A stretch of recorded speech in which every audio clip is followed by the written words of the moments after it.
ಇನ್ನು ಜಾತಿ ಗಣತಿ ಹಳೆ ವರದಿ ಕಸದ ಬುಟ್ಟಿಗೆ ಸೇರಿದೆ. ಈ ಮೂಲಕ 165 ಕೋಟಿ ಹಣ ಪೋಲ್ ಮಾಡಿದ್ದಾರೆ ಅಂತ ಬೆಂಗಳೂರಿನಲ್ಲಿ ಶಾಸಕ ಸುನಿಲ್ ಕುಮಾರ್ ಆಕ್ರೋಶ ವ್ಯಕ್ತಪಡಿಸಿದರು.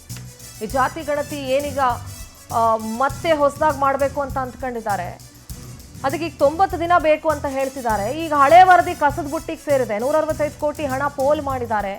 ಹೈಕಮಾಂಡ್ ಹೇಳಿದ ತಕ್ಷಣ ಬೆಕ್ಕಿನ ಮರಿ ತರ ಬಂದ್ರು. ಈಗ ಹೊಸ ವರದಿಗೆ 90 ದಿನಗಳು ಬೇಕು ಅಂತ ಹೇಳ್ತಾ ಇದ್ದಾರೆ.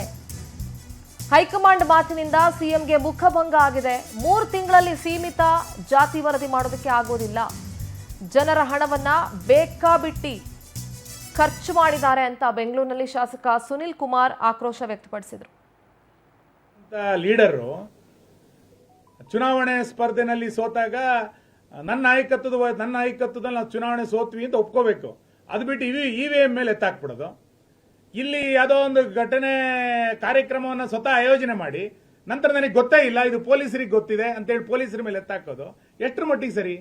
ಕೇಂದ್ರದವರು ಚುನಾವಣೆ ಸೋತಾಗ ಇವಿಎಂ ಮೇಲೆ ಎತ್ತಾಕ್ತಾರೆ.